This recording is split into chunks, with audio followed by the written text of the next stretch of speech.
कोई दर्द दिया करता है, कोई भुला दिया करता है। कोई दर्द दिया करता है, कोई भुला दिया करता है। एक माता पिता का दिल ही ऐसा होता है, वरना मुफ्त में कौन दुआ दिया करता है, वरना मुफ्त में कौन दुआ दिया करता है। राम राम, जय श्री कृष्णा। दुआ करती हूँ प्रभु से आप सबका जीवन हमेशा सुख और शांति के साथ व्यतीत हो। एक बार फिर से मेरी दुनिया यूट्यूब चैनल पर आप सबका स्वागत करती हूँ। आज का वीडियो महत्वपूर्ण है। अगर आपके पास सुनने का समय है तो सुनने की कोशिश जरूर करना। वीडियो शुरू करने से पहले कुछ महान विभूतियों को सूचित करना चाहती हूँ। आप महान हो, आप बड़े हो, बहुत अच्छी बात है, पर अपनी महानता अपने तक ही सीमित रखो ताकि आपको भविष्य में ठोकर ना खानी पड़े। अपनी जगह सब महान है, अपनी जगह सब बड़े हैं। आप बड़े हो इसका मतलब ये नहीं है कि आप अपना बड़प्पन किसी को बर्बाद करने में लगाओ। अपने बड़े होने के पीछे भी कुछ कर्तव्य होते हैं, उन कर्तव्यों पर ध्यान दो। जितना हो सके अपना स्वयं का ध्यान रखो। जितना दूसरों की कामयाबी से जलोगे उतना ही आपको नुकसान है, ये बात हमेशा याद रखना। कोई अपने रास्ते पर चल रहा है तो उसको रोकने की ताकत भगवान के पास भी नहीं है। जो अपने कर्मों पर ध्यान देते हैं, अपने काम पर ध्यान देते हैं, भगवान भी उनके साथ चलते हैं। जितनी कोशिश किसी को बर्बाद करने में लगा रहे हो, उतनी कोशिश खुद को सुधारने में लगाओ ताकि आपका आने वाला कल सुकून से बीते, आपका भविष्य अच्छा हो। दूसरों के जीवन से जितना जलोगे, जिंदगी भर जलते ही रहोगे। फिर आपके जीवन में कोई शांति नहीं आने वाली, आपके जीवन में कोई सुकून नहीं आने वाला है। ये बात हमेशा याद रखना। जितना हो सके स्वयं का ध्यान रखो, अपने काम का ध्यान रखो ताकि आपके जीवन में सब कुछ अच्छा हो। आप सभी सुनने वालों से माफ़ी चाहती हूँ, मगर कुछ बातें बोलनी भी ज़रूरी होती है।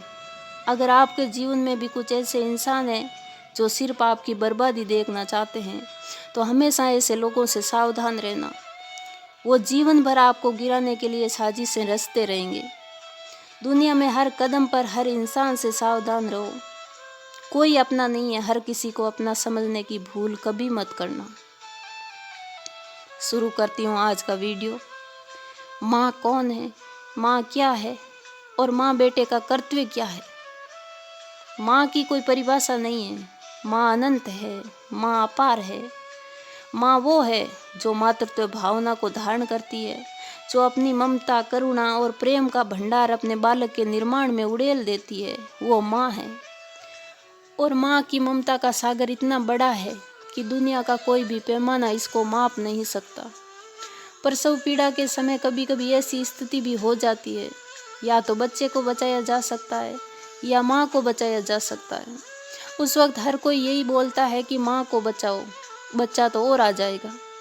पर उस वक्त माँ से पूछा जाए तो माँ का जवाब यही होता है। माँ चीख कर कहती है कि भले ही मेरे शरीर को चीर कर टुकड़े टुकड़े कर दो, पर मेरे बच्चे को जरा सी भी आँच नहीं आनी चाहिए। ऐसी होती है माँ। माँ का ऋण कोई नहीं उतार सकता। माँ बेटे से अगर इतना भी कह दे कि मैंने तुझे जन्म दिया है, मैंने तुझे बड़ा किया है, यह इतनी सी बात भी बेटा नहीं सुन पाता। बेटे का यही जवाब होता है कि कौन सा बड़ा काम किया मुझे जन्म देकर, मैं आपका ऋण उतार दूंगा। क्या कोई बेटा माँ की उस तमाम प्रसव पीड़ा का कर्ज उतार सकता है जो उसने बच्चे को जन्म देते वक्त सहन की थी?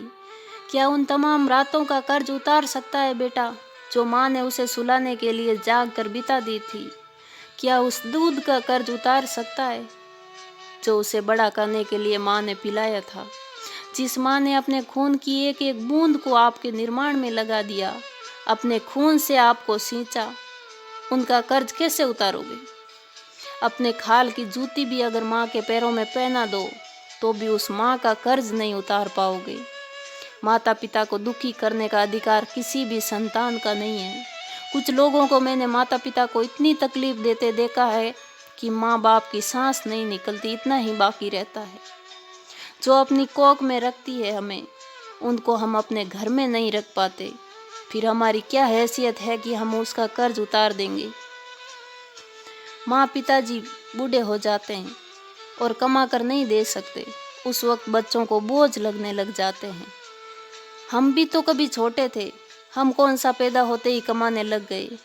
माता पिता ने उस वक्त हमें बोझ समझकर घर से बाहर नहीं फेंका, और उस वक्त माता पिता ने हमें घर से बाहर फेंक दिया होता तो आज हमारा कोई अस्तित्व नहीं होता, हमारा कोई जीवन नहीं होता, ये संसार हमारा नहीं होता। ऐसे इंसानों का पैदा होते ही मर जाना अच्छा है, जो अपने माता पिता को तकलीफ देते हैं। मैं आपसे कहती हूँ, वृक्ष कितना भी पुराना हो जाए, फल भले ही मत दो, छांव तो देता ही है। माता पिता बूढ़े हो गए, कमा कर नहीं दे सकते, मगर आशीर्वाद तो देते ही हैं। उस आशीर्वाद से हमारा समस्त जीवन बाधा रहित हो जाएगा, हमारे जीवन में कोई तकलीफ नहीं रहेगी। ऐसा आशीर्वाद होता है माता पिता का। एक चिड़िया होती है और उसके पास छोटा सा बच्चा होता है जो उड़ नहीं सकता। वो बच्चा माँ से पूछता है, माँ तू मुझे छोड़कर तो नहीं जाएगी? तेरे पास तो पंख है, मैं उड़ भी नहीं सकता, अकेला रह जाऊंगा, मुझे डर लगता है। तो चिड़िया बोलती है, बेटा मैं तेरी माँ हूँ, तुझे छोड़कर कभी नहीं जाऊंगी। फिर भी उस बच्चे को यकीन नहीं होता है, और उस बच्चे को यकीन दिलाने के लिए वो माँ, वो चिड़िया अपने पंख पेड़ की डाली पर मार मार कर तोड़ देती है और कहती है, अब मैं तेरे जैसी हो गई हूँ, तुझे छोड़कर नहीं जा सकती। वो बच्चा बहुत खुश होता है, मगर धीरे धीरे समय बीता, बच्चे के पंख आ गए और एक दिन वो बच्चा अपनी ऐसाई माँ को अकेला छोड़कर उड़ गया और वो माँ अकेली तड़पते तड़पते मर जाती है। यही हाल आज हमारा है। माता पिता अपने जीवन की सारी संपत्ति अपने बच्चों की खुशी के लिए और अपने बच्चों का भविष्य बनाने के लिए खर्च कर देते हैं, और वही संतान एक दिन सफलता प्राप्त करके बड़ा आदमी बन जाती है और अपने बूढ़े माँ बाप को अकेला तड़प कर मरने के लिए छोड़ जाती है। हमारे घरों में नौकरों को रखने की जगह है, कुत्ते बिल्ली को पाल कर रखने की जगह होती है, पर माता पिता के लिए हमारे घर में जगह नहीं होती है। हमेशा याद रखना, जिस दिन हमारी वजह से हमारे माता पिता की आंखों में आंसू आ जाए तो समझ लेना अब हमारे जीवन में कभी खुशियां लौट कर नहीं आने वाली है, अब हमारे जीवन में कोई सुख शांति नहीं आने वाली है। अपने बचपन को याद करो, कैसे माँ के हृदय से लिपट कर रहते थे, एक पल के लिए भी माँ को नहीं छोड़ते थे। आज उसी माँ का हृदय हम ताने सुना सुना कर तार तार कर देते हैं। क्या बीती है उस माँ पर जो हर वक्त हमें सीने से लगाए रखती थी, एक पल के लिए भी हमें अकेला नहीं छोड़ती थी। यही सोचती थी कि मेरे बच्चे को कोई तकलीफ ना हो, कहीं मेरा बच्चा गिर ना जाए, मेरा बच्चा भूखा न रह जाए। इतने बड़े भी मत बनो कि अपने जन्मदाताओं को सम्मान ना कर सको। माँ की दुआ खाली नहीं जाती, माँ की बद्दुआ टाली नहीं जाती। मेहनत मजदूरी करके भी माँ 4-4 संतानों को पाल लेती है और 4-4 बेटों से एक माँ संभाली नहीं जाती। कैसा जीवन है हमारा। आप सभी भाई बहनों से हाथ जोड़कर निवेदन है, अपने माता पिता की कुर्बानी का हमेशा सम्मान करो। माता पिता से बढ़कर हमारा कोई अपना नहीं है। वीडियो अच्छा लगा तो शेयर और लाइक करना, चैनल को सब्सक्राइब करना। जय श्री कृष्णा।